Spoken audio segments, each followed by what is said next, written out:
So, great. Thanks, Cheryl, Yes. for doing the recording. I tend to forget this stuff sometimes. So, anyway, um, good evening, everyone. I really appreciate you being here. I think this is going to be a really fabulous session with our wonderful panelists. And I just want to say, my name is Cheryl Neeser, and I am part of the leadership team for Minnesota Agile Community, along with Angela Agresto and Cheryl Anderson, and a number of people that unfortunately were not able to make it tonight. But we'll just get going. So I just want to say greetings to our new and returning community members. Bit Blop, you're here. Oh my gosh, Hi, fabulous. hi. Hi. Anyway, sorry for the digression.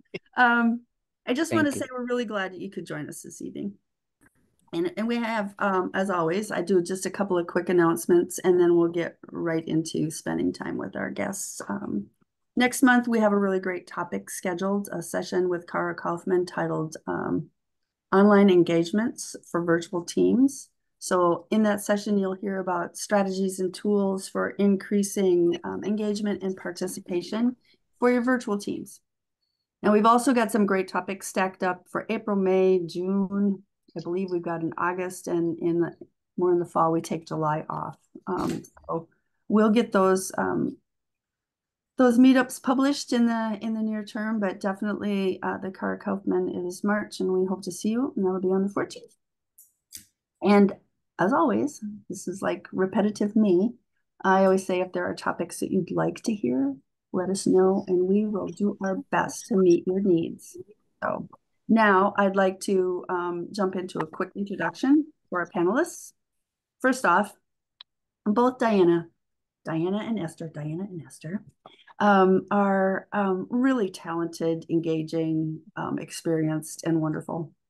I think almost beyond anything, they're just wonderful humans, and I love interacting with them. So we're really very grateful for their time this evening and the fact that they're sharing their wisdom with us. So I appreciate that. I met Esther really at the beginning of my Agile journey as a new STEM, and I was kicking off a transformation program and attending my first Scrum gathering, which I mean truly was conveniently in Minneapolis. And Esther was teaching a workshop on retrospectives. And over the years, I've followed her work and appearances in the Twin Cities. And 3 years ago, she was our inaugural speaker when we kicked off Minnesota Agile Community. So I'm very, very grateful for all the time that I've been able to see her, hear her, interact with her. So it Alex, really, now or truly. come back in 15 minutes? Go do it now. Okay.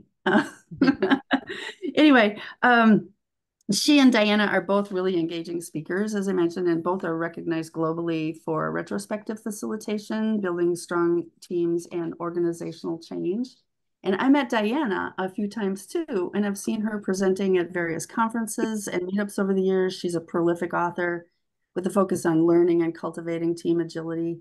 A small personal story that I have that it still resonates with me is seeing her at San Diego Open, and this was probably about 5, 6 years ago. Not only was I inspired again seeing her facilitation of open space, but really deeply touched by how lovingly she supported and mentored her granddaughter in facilitating open space.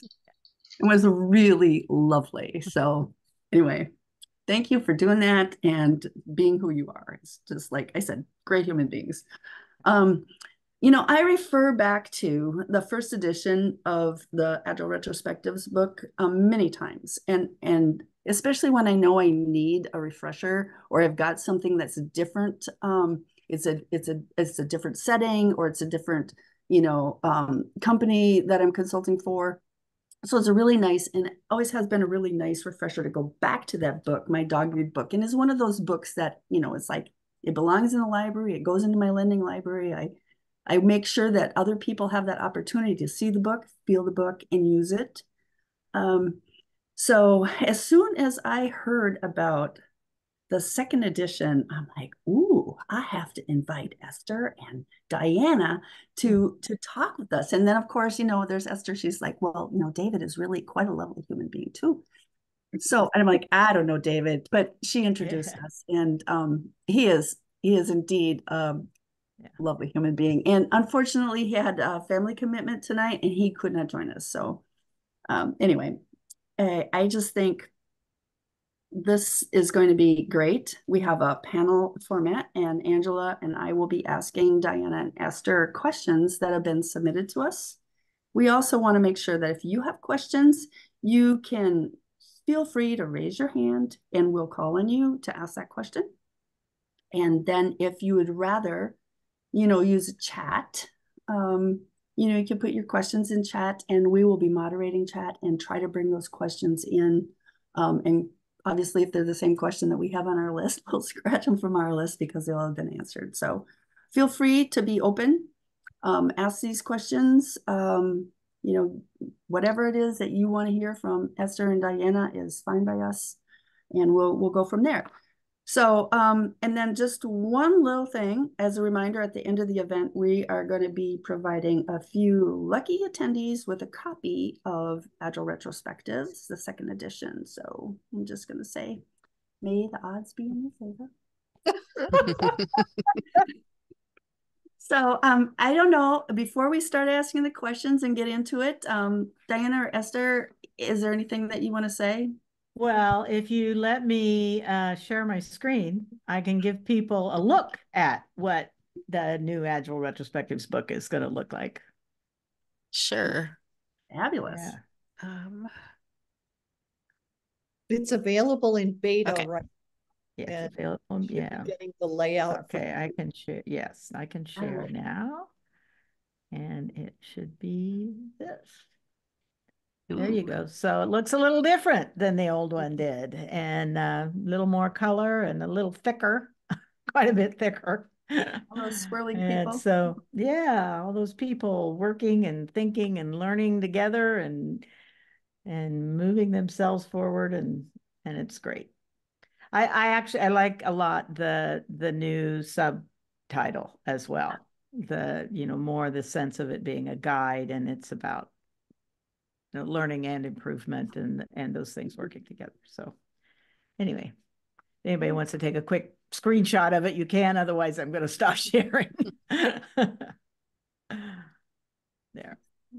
All right. Well, thank you for sharing that.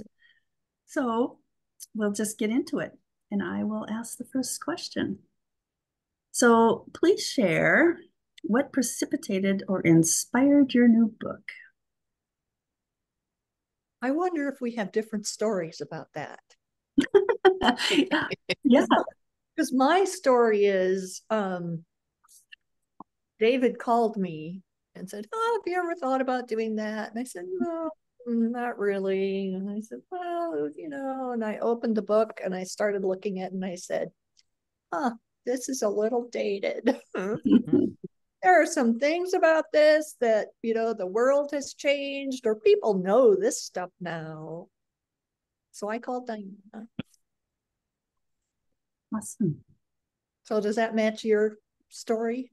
Well, I think the only thing that would be different is that I think that a couple of times over the years when we found ourselves in the same place at the same time, we would say, do we think it's time to update the book? And we would both kind of go, no. So when you got in touch with me, I was like, yeah, I think now it's time. Although I was working also on the Lead Without Blame book then, so I was like, can I do two of these at the same time? But I knew it was a timely request, and I was really and the idea of also working with David was very appealing. So we moved on to it into it. And it took a lot longer than we thought it would. Yeah, a lot longer. We thought, we've already both, we've written stuff about this in the interim, and we just update a few little things. Yeah, it's different. Yeah, we added a lot. And we revamped a lot and added, So it was not a small project. I think that was 2021 when you called me. It was like April of 2021. So that gives anybody any idea of how long it took. Yeah. Well, there was a lot happened in between. Yes. I mean, there Yes. were, I had cataract surgery. We were talking about cataract surgery. Did you have cataract surgery, Diana? I did too. I did Yeah, so too. Yeah, we both did. Yeah. a couple of surgeries, I think 3 or 4 bouts of COVID, some major personal events, and yeah. And so it just, yeah, is what it is. Yeah. Yeah, the thing about it though was that it was, in spite of all of the various challenges that, 3 of us had triple the challenges that one of us would have had, right? But the way we worked together and the way we were just like, oh, well, you're facing that. Well, let's just make sure that you're taking care of yourself, and we'll just pause for now and we'll get back together when you're ready. And we did that over and over and over again, and it never got old. And the collaboration just got richer and richer as we met our various challenges along the way. So it was really a really precious experience for me. And I from things David has said, and I think it was for all of us. So yeah, there was a lot of grace and support. Mm-hmm. Awesome. Well, I know you already mentioned this, Esther, but in chatting with you earlier when Angie and I first met with you, you mentioned that the world had changed a lot, right? Since the first edition, which, by the way, I love the subtitle on them too. And not only was Agile Retrospectives making good teams great, lovely, but this one, a practical guide to catalyzing teams, learning and improvement, is really cool. So, so first, what do you see as those pivotal changes or shifts in leadership and team dynamics over the past 20 some years? Or what do you see as major contributors to the changes that you've made in this second edition? Well, retrospectives aren't new anymore. I mean, that's one big thing. So it's like we didn't have to introduce and explain what they were as much. I also think the general level of facilitation skills has come up. It's when we first approached the book, facilitation was like, well, what's that for a lot of people, right? They didn't recognize it as a specific skill, or recognize how useful it is. So I think the general level of facilitation skills has come up. And then COVID happened and everything was remote. So those were some of the big pivots. I also think that even just as we don't have to explain retrospectives now, we do have to do more to help people troubleshoot if their retrospectives are old and in the way and stale and not doing anything and they're jaded about it. Because that wasn't a problem when we wrote the book. But it is now. I would say that there's also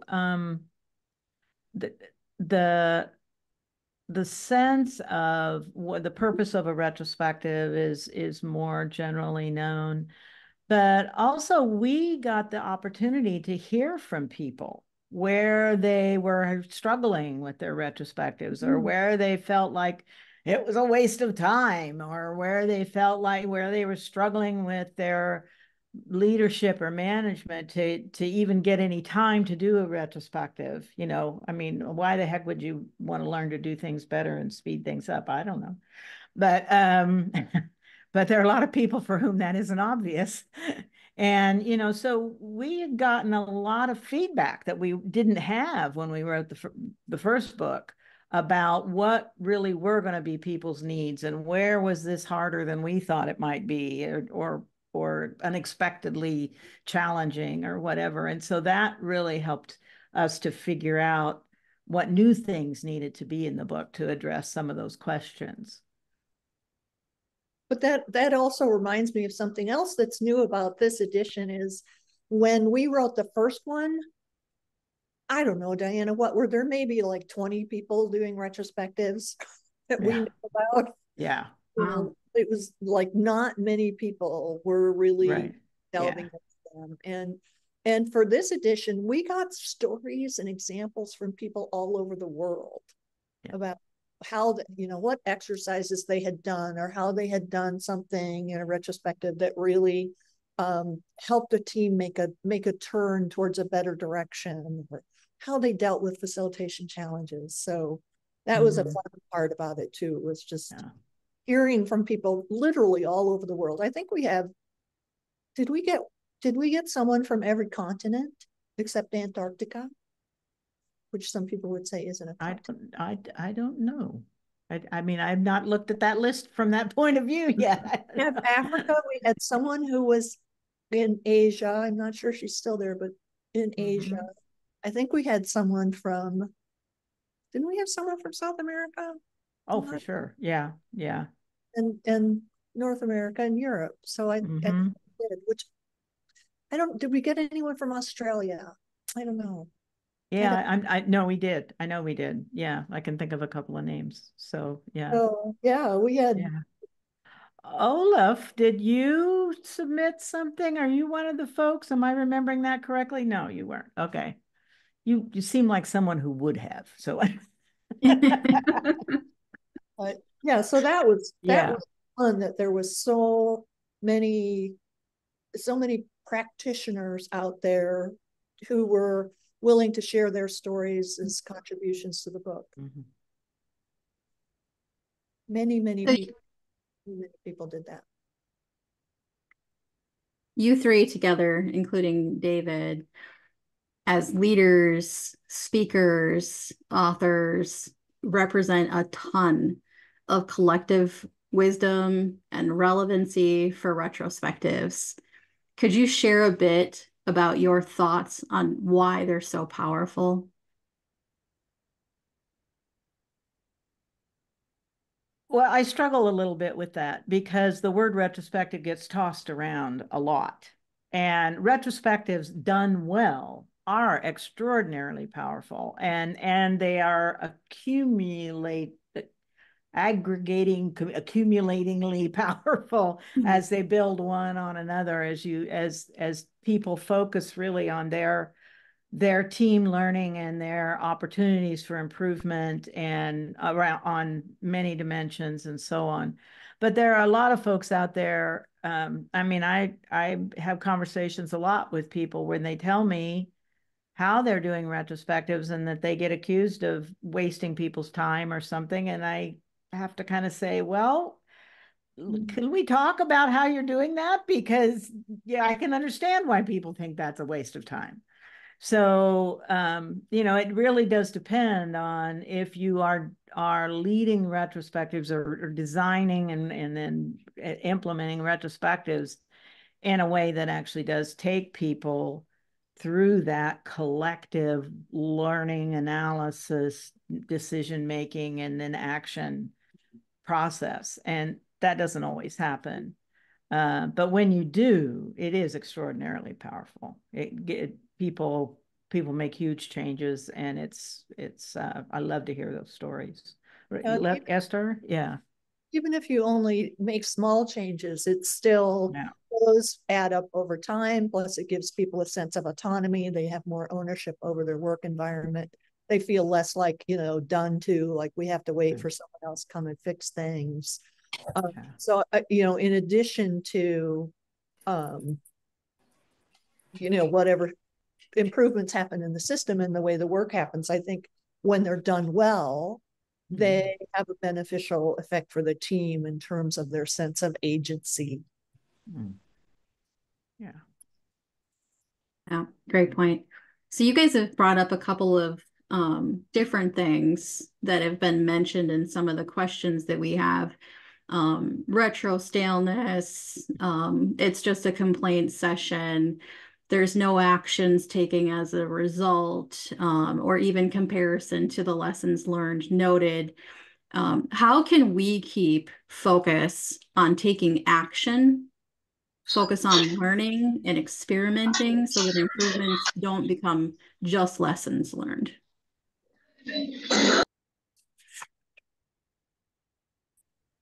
Well, I think that has a lot to do with well, it has to do with many things. One is the way you're facilitating it. So are people actually getting beneath the surface about what's going on so that they find something that will actually make a difference instead of some, vague kind of airy, we should improve communication, so so part of it has to do with how you shape what those actions are going to be so that they are things people can get done, right? That will make a difference.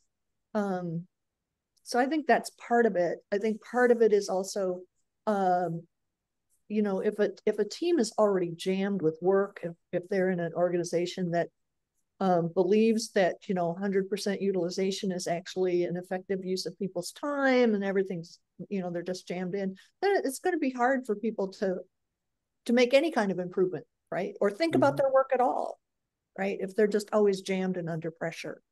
So I think that's part of it. Get beneath the surface, keep the actions to something that can be done, or a learning goal. We realize we're struggling with X, Y, or Z. Maybe we need to learn about X, Y, or Z. Yeah, and then make sure people have time to think about their work and about improving, and they have the space to do it. Yeah, it's not specifically in the book, but lately I've been the talks I've been giving, in a lot of them, I've been talking about, instead of identifying the time for retrospectives as a thing you do separate from your work, how do we begin to incorporate the continuous improvement and retrospectives and continuous learning into the workday, all the work that we're doing all the time, and how can we build our team's muscles for improvement and identifying possible improvements and so on by looking at that even more frequently. And so so I think there's something there that somehow or another there has become this idea that the retrospective is separate from the work. And by the infinity graphic that we have on the book is about, no, this is a flow, that these two things flow together, the work and the reflecting on the work, and the work and the reflecting on the work, just like breathing. You breathe in, you have to breathe out. There is that action that's in all complex systems, and I think that's a piece of it. It's like we have to rethink how the relationship of retrospectives to the work that we're doing and how they can fit into it, as opposed to considering them something that's separate. It's time for the big long work, and there is a time for longer retrospectives that look over a broader chunk of work or a broader extension of time, so that we can begin to see the patterns that we are doing in our teams. But yeah, there's a lot there, a lot we've learned about how groups and teams learn together and make decisions. Yeah. I think a practice of continuous reflection is helpful. I also think it's useful to take a little time out and step back and look at things, even if that's a weekly or bi-weekly, monthly, because then you get to see more patterns. Right. But it's part of your work, is thinking about and reflecting on your work is part of the work. I don't think it's separate. And So there's a question. we have a follow-on question to that. Yep. Yeah.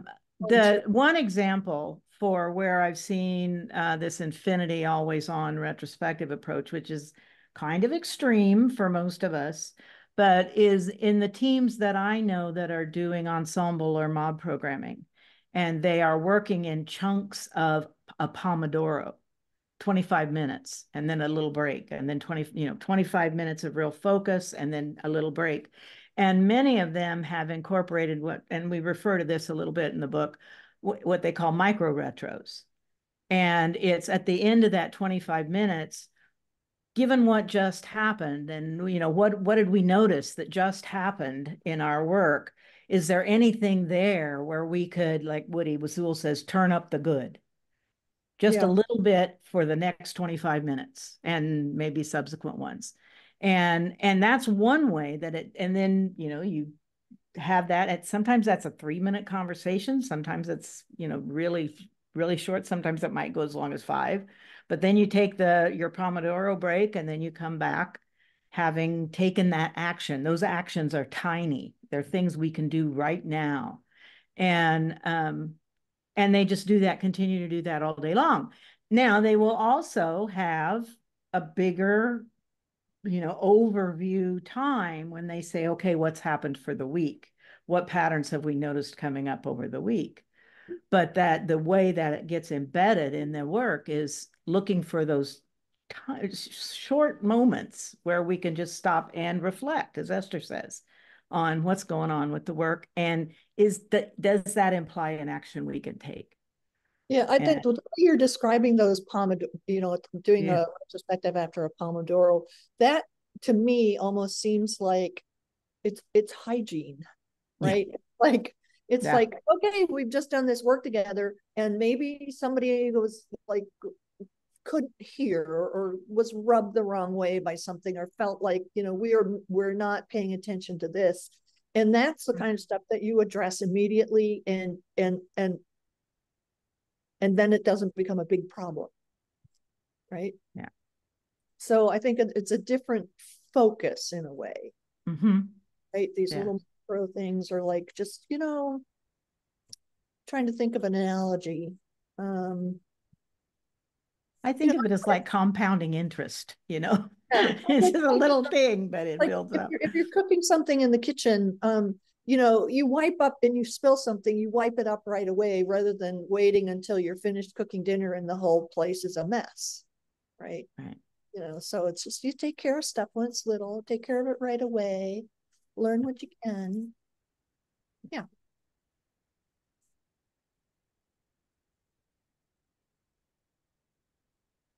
That was just a lot of really cool stuff.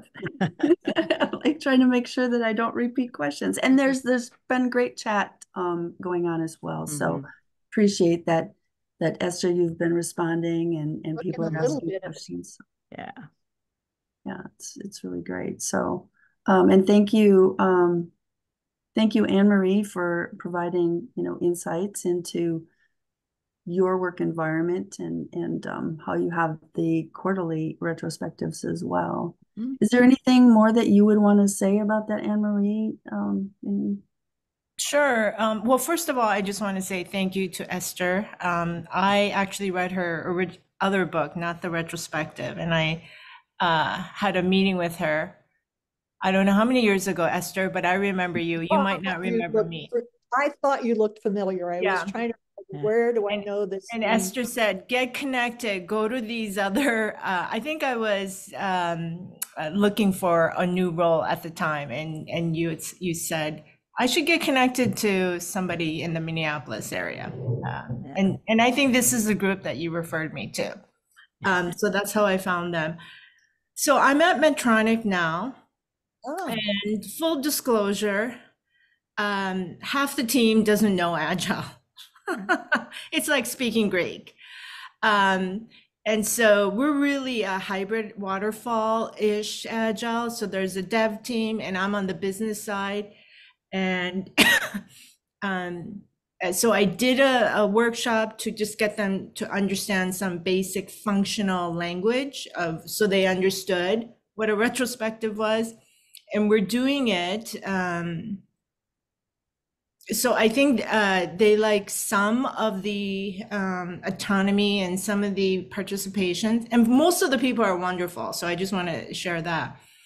But I'm in a culture where it's not very agile.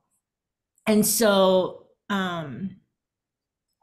right now we have some retrospectives where I know and I'm afraid that they're going to be,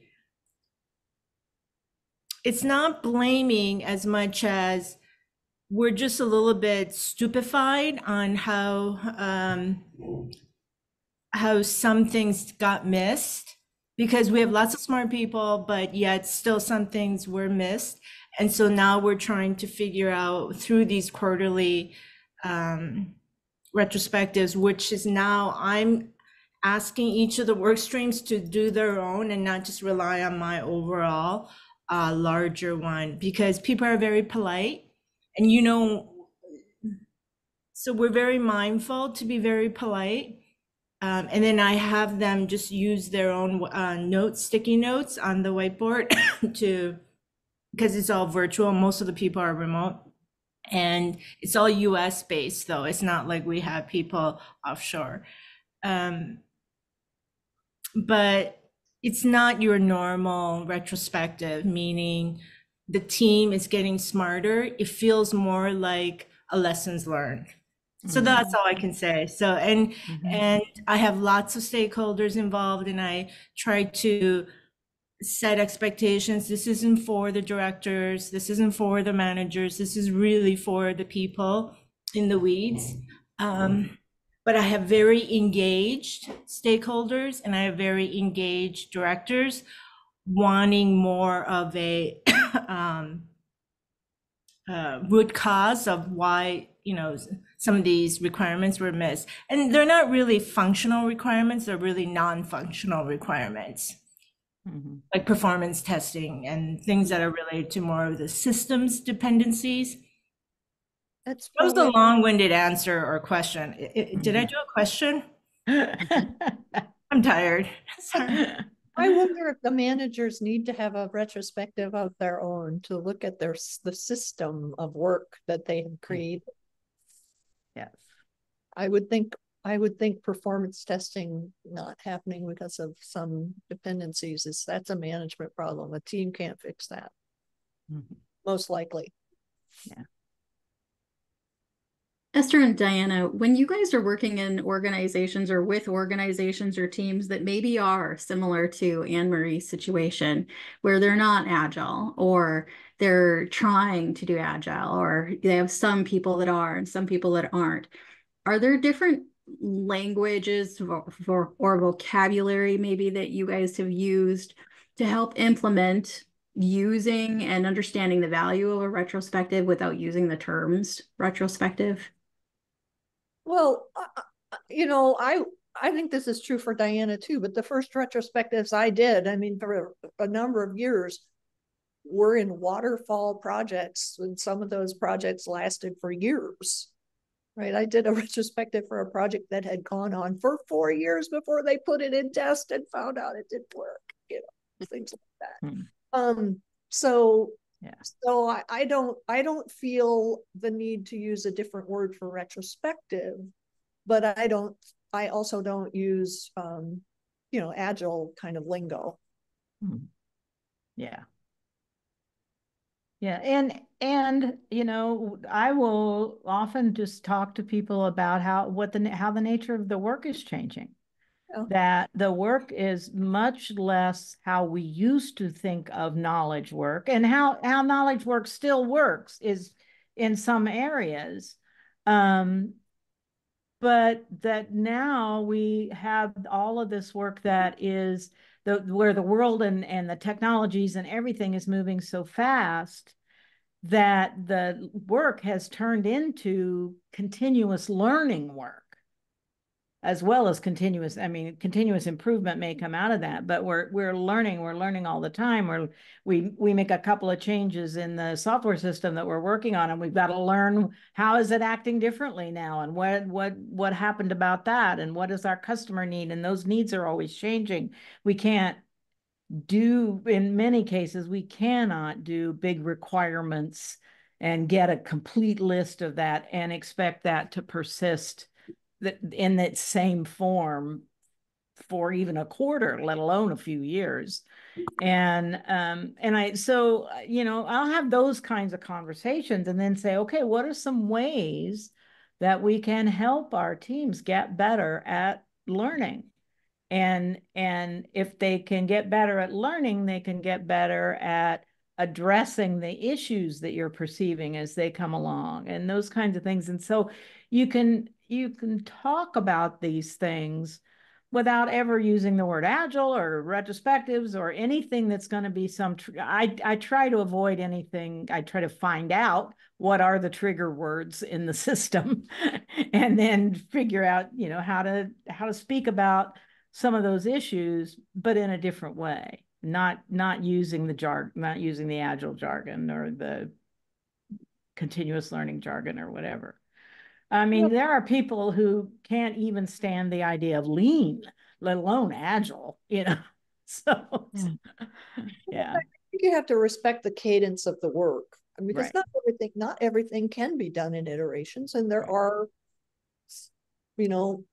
engineering work where you do actually have not software engineering, but physical engineering work, where you do have to kind of lay things down pretty tightly before you start building, and then you don't expect major changes. So I think you have to respect the cadence of that work and the nature of that work. I suspect that's true where Anne Marie works, is there hardware and firmware and software. I'm not in the deviceware. Okay. I'm in the monitoring ware. So I just want to set the context where it's very appropriate to do agile where we are. But the culture is they're just a little bit behind. But ours is really more about monitoring their devices. And so it's very software driven, and it would be very prudent to do agile. Yeah.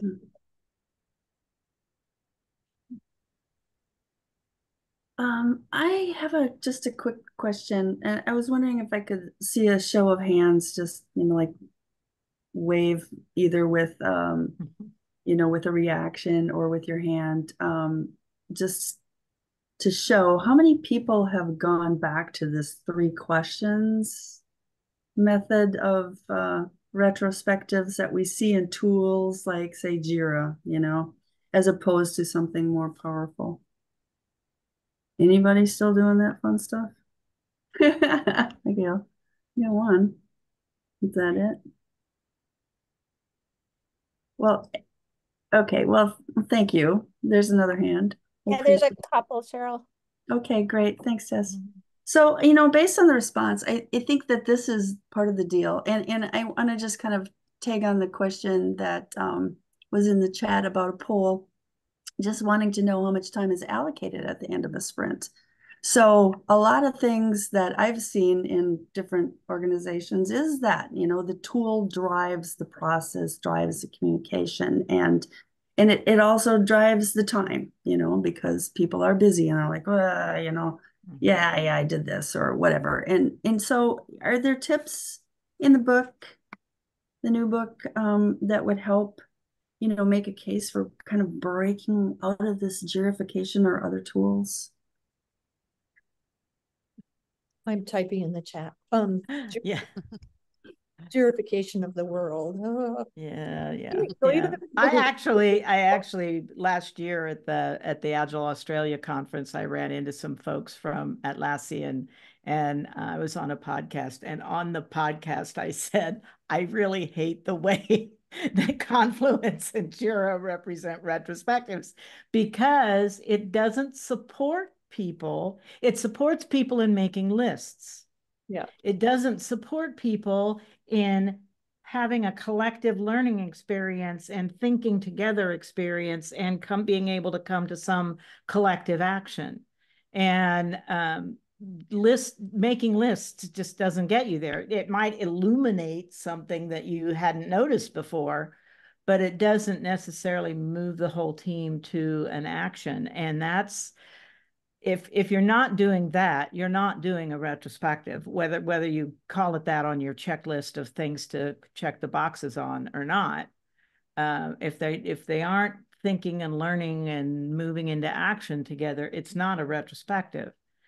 And so I would say that a 3-column thingy, whatever it is, keep, drop, add, stop, start, continue, whatever. Those 2 examples ask for conclusions. What should we keep? What should we drop? What should we add? What should we start? What should stop, continue? Those are conclusions that if that's all your retrospective is, unless you are a great facilitator and you're really facilitating a deep conversation about why things ended up in a column or why, what's going on with them, you're working from the individual opinions of the people in the group. You're not looking at a holistic view about, here's this topic. What do we know about it? What data do we have? What does the data tell us? What's our hypothesis about what we can do about it? And then decide. Based on all this conversation, what should we start, stop, continue? So I think they can be a useful part of retrospective. And like, people used to do mad, sad, glad. That can be useful data gathering. It's a subjective kind of data when you're gathering data, right? Yeah. But it's not going to be very robust for your whole retrospective. Yeah.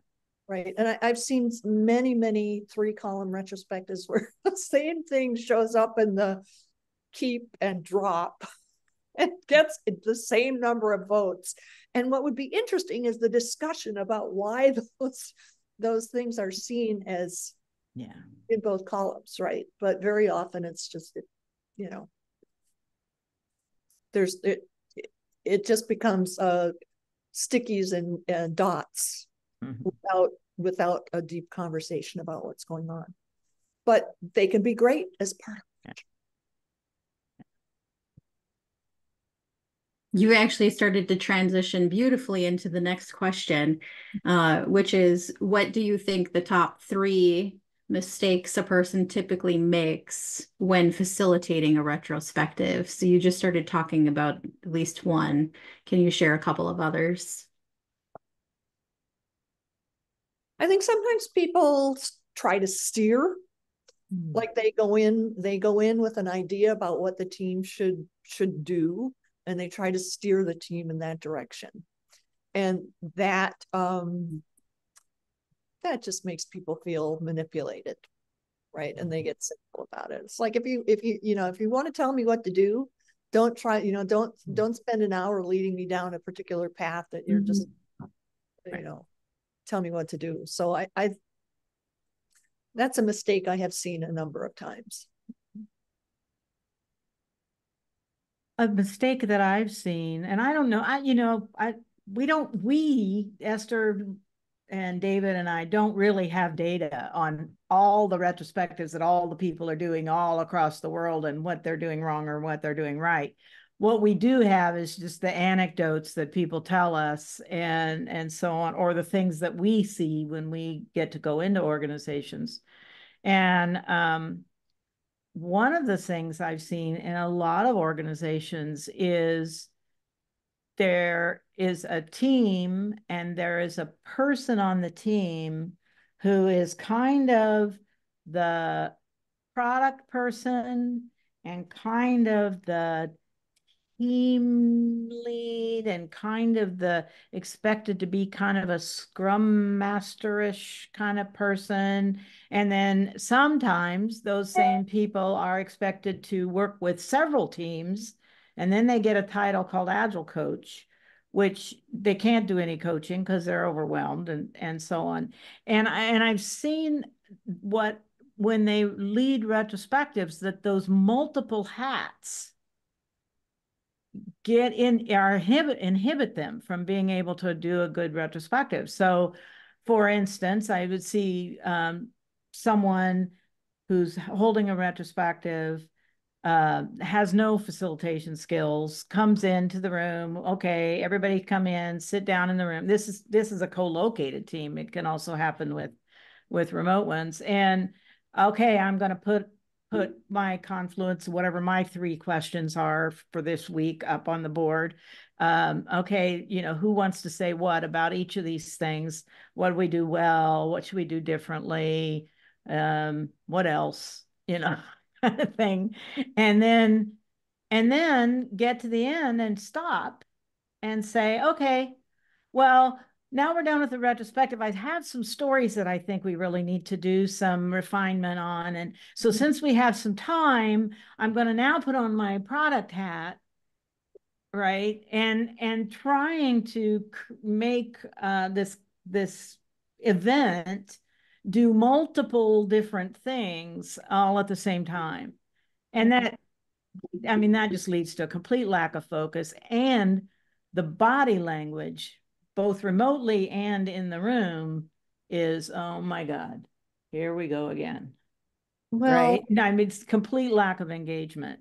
yeah, And there's the one retrospective I observed, and I was there strictly as an observer. The manager was facilitating it, and actually did a fairly decent job facilitating until it got to the end and said, and now I'm going to put on my manager hat. It's like, oh, yeah. No, put your facilitator hat back on, but you won't have minutes, so there's no. Yeah, right. So, but that's if you don't know that kind of stuff, you don't know that switch of role can be very, very confusing to people. Right. They don't know where you're coming from. Am I talking to the manager now? Am I talking to the facilitator? Am I talking to the product owner? Who am I talking to? And role actually mitigates a lot of behavior in organizations. What people view as a priority, what people focus on, what's important to them, what their pressures are. So that gets very confusing for people. But we're not taught that. We aren't taught that awareness, particularly if, we've just been promoted into another role. People don't explain to us that that's confusing to people, but it is. Yeah. Or if the Scrum training or whatever preparation we got for moving into this Agile world told us that a retrospective is 3 columns. Yeah. And doesn't take any more than that. Right. Yeah. So, yeah. Well, I think though, it's really in the spirit of making the team smarter. So I don't know if I'm really a good facilitator, but I try to repeat often that we as a team, even though some of the teams are not persistent, we want them to, get smarter and faster and have, more of that, continuous learning that's easy. And so I think they understand the spirit and what the goal is, even if, they're not exactly in an agile environment. Another thing that I would say that I see that I think is, and Esther and I wrote about this in the first book, and we keep writing about it and talking about it, is the idea that every retrospective is about what all could possibly be improved with no focus. And I think one of the missteps we did in the book is we called that a retrospective goal. And we've tried to replace it with focus ever since. I hope we've been successful. Now I know we were in that we at least got it all changed in this new book. But the idea that let's look that whoever is going to lead the retrospective, whether it's one of the team members or somebody who has a role like Scrum Master or whatever, take a look at the period of time we're looking at and see if any sort of points of energy pop up there that we could just say, okay, this retrospective is going to be about how we interact with our customer, because we had a chance to interact with our customer this sprint and we could have done better at that. So let's talk about what we want out of our interactions with our customers and see if we can put something in place about that. And then have that as the focus of the retrospective. Or, you know, the quality issue that, or the test issue that keeps coming up, or, you know, but keep it narrow and focused and doable. You know, something you actually can address, as opposed to the universe of possible continuous improvements that is just overwhelming for folks. And I think that's a big one. If you have a big vague topic, you're probably going to come up with big vague or actions or scattershot actions. Right. There's no coherence to it. So yeah, I think having a focus is super helpful. You don't know what the outcome is going to be, but you're going to focus in this area. Mm-hmm. There's a hand up in the corner.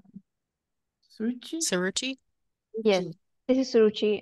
Diana, I really like the idea of having focus on specific one topic or issue during retrospective. But then when the team members are having other improvement areas that they are willing to discuss, don't you think they will feel like they are ignored and their requests are not being prioritized? Can you explain a little bit more on how to tackle that situation? Well, I think, you know, if you're holding a secret issue and you're not sharing it with anyone, then it's hard to imagine how that's going to come up for the group. And so that may be some feedback to give one-on-one with that person.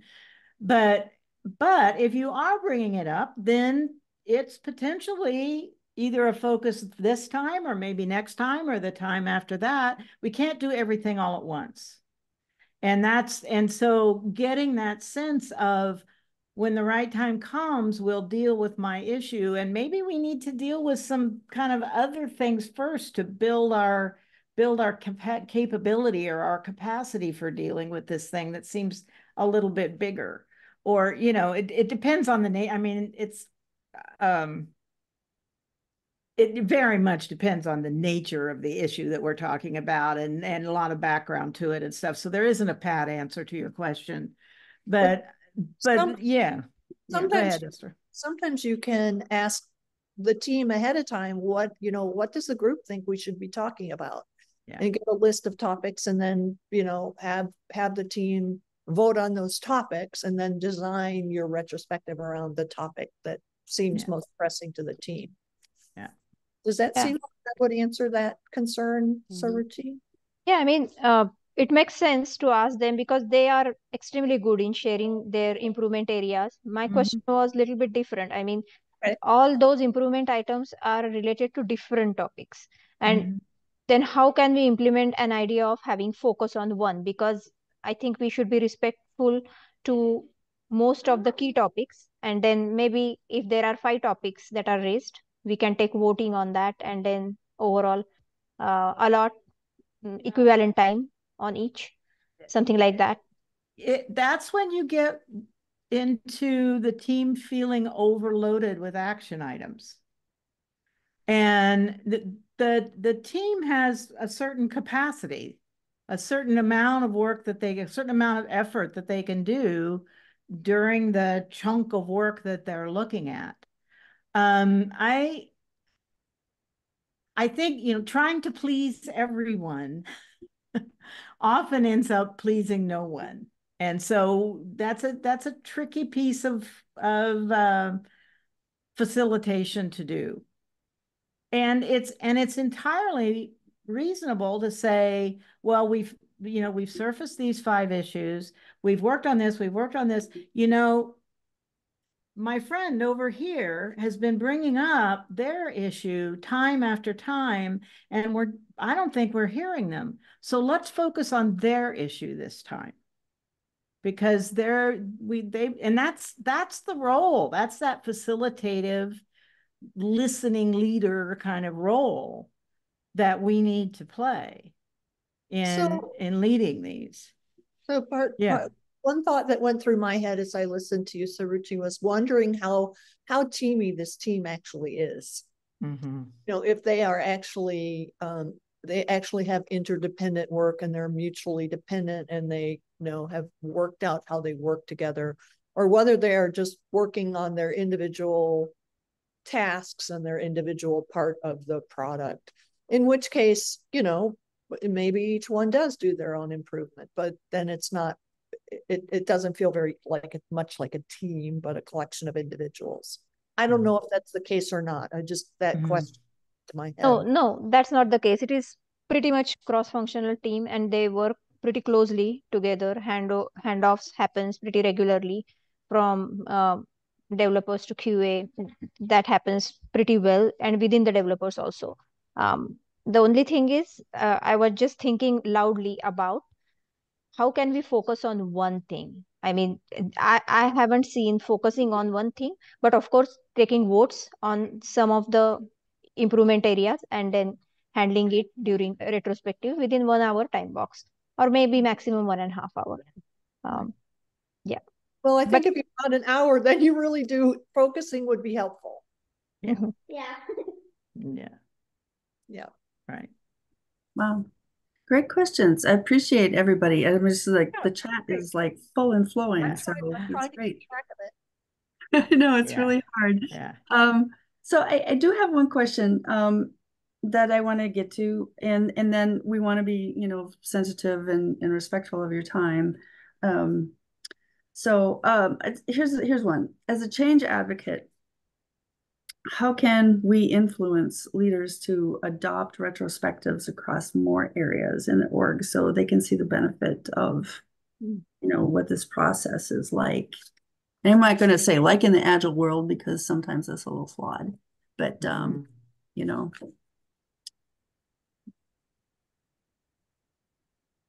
does it even make sense to try? Well, I think in Esther's book about the 7 rules for positive productive change, and my book, the Lead Without Blame book, we reference retrospectives as leadership tools. Yeah. And the benefit of leadership teams or teams of peers at the same level of the organization that have influence over what's happening for other folks, that they have things to learn too, and they have opportunities to improve too, and that retrospectives are a tool that they can use. So sometimes I feel a little like we are, shouting in the wilderness, but certainly we both keep bringing that to our audiences and to the people that and our clients about, retrospectives aren't just for delivery teams. There's this really interesting dynamic that I see play out in almost every hierarchical organization. Not almost every, but certainly older or organizations that have been around for a while. There's this sort of notion that once you are promoted into management, things, right? And it is your job to get other people to improve and other people to develop, but there's not as much focus on, I might need to improve, I might need to develop. And I don't think people consciously think that, but we always kind of step into the system assumptions, and we're coming from a legacy of a world where the managers were the ones who did the thinking and the people below them were we had brains and brawn, head and hands. And I think sometimes we have a little hangover from that. And so the managers think it's those people who have to do better. Those people, right? Those people. Yeah. Not we have to improve the way we are enabling the teams. We have to improve the way we are facilitating the work, the value stream. We have to, influencing the system of work. Yeah, exactly. And it's also in a lot of traditional organizations, it's a very up and down. The managers look up to the people who give them directions, and they look down at the team, and they aren't looking side to side to see, how does work flow across and how can we improve it? It's not because they're stupid, bad, or wrong. It's just, it's an artifact of hierarchy. Yeah. And a hangover from that legacy separation of Yeah. head. Yeah. Well, that was a little Lady- weird, but I had fun. Yeah. That's great. Well, Ladies, I just wanted to say that one thing that Diana shared in this video that I thought I would be able to put into the chat as a link is that in talking about lead without blame, that talking to a manager and he thought these things were like fluffy bunny. Yeah. I don't do that quote. Yeah. Oh, yeah. I justice can at I can all, tell so. that story because it actually involves Esther. It Oh. was somebody who pulled me aside and said, "Is Esther still at this conference?" And I said, "No." And he said, "Oh, I really wanted to talk to her because I used to tell her that all the things that she was bringing to us was just fluffy bunnies. But I've gotten promoted into management, and now I realize everything is fluffy bunnies."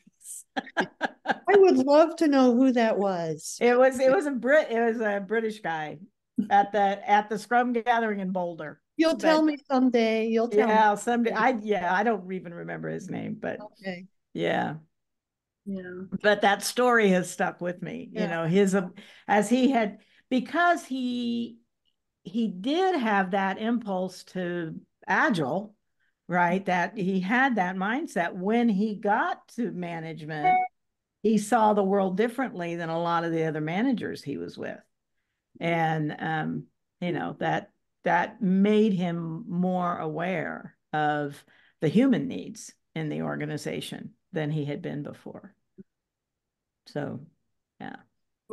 Ladies, I know that Cheryl has a closing for us, but before she does that, I just want to ask you, can you share with everybody where to get your new book, when it's being published, and is there anything Don't in make us there? cry. No pressure. Oh, how much we would like to share that with you. We have been waiting for the page proofs for weeks. Mm-hmm. And I was told tomorrow. I don't believe tomorrow, but I was told tomorrow. Right. After the page proofs, Right. my guess is it'll be another month. If you want to make sure that you get a book, you can go to the Pragmatic Programmer's website and buy the beta book that is there, which is a couple iterations ago version of the book for people to react to. But that automatically puts you in the queue that when the books are ready, you get one. Yeah, so that's the best we can do. It's only for ebooks. Yeah. For ebooks. But yeah, that's how to get the yeah. Not yet copy edited version. Right. But yeah, we remain hopeful. Awesome. It's nice they send updates, I appreciate that because I bought the because I beta. asked. Oh, you did. Oh, Cheryl, so you get updates because you bought the beta? Yeah. Yeah, great. Right. So see, we didn't buy a beta, so we don't get that stuff. It said it'll be published in January. And I'm like, well, I hope they're talking 2024 and we're just off a little bit, a couple weeks. No big deal. Yeah. We got a big push, like, you have to have it in, you have to have it in, you have to have it in. Yeah. We did, and then it was like, I suspect by the end of March or mid-April, I think, as this is going on, but there are things that we don't have visibility into that kind of keep putting spoke in the gears. So, or spoke in the wheels, or however. From the outside, quite frustrating. I'm sure they're frustrated on the inside too, but they aren't sharing much with us other than Well, and for those of you who get selected for the free book copy from us for being here today, that is the version that we will be buying. So you'll get the beta version there and any updates that come with it. And I think when it's ready, you get to choose if you want an ebook or if you want a paperback. But I don't know that for sure. Yeah. Cool. Cool. So is there going to be a 3.0, like a third edition? Oh, that's I Not think soon. I think that's like the question, asking the question of someone who's just had a really, really difficult labor, saying, "Are you going to have another baby?" Yeah. No. Yeah. But if you ask again in a couple years, it's like, oh, of course. Yeah. I said if I ever think about writing another book, someone should slap me. But now, of course, I'm already thinking about another one. So Yeah. Yeah. And maybe it won't take 17 years this time. Or to do 18 years this time. Yeah. I don't know. In 17 years, would we? If I can still write a book in 17 years, God damn it, that's good. Yeah. Yeah. Put it on the calendar. Yeah.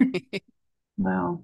I love it. Well, and maybe David will be partnering with new Yeah, who people knows? who are, Who you knows? know, really good at retrospectives, and it'll have a whole new and interesting flavor that will fit the time when the third edition comes out. That's what we've tried to do. So I love your analogy of like you just had a baby. Okay. Anyway, yeah. is there anything at all, Diana or Esther, that you want to say in closing? Because it is after 8, and I don't want to keep you.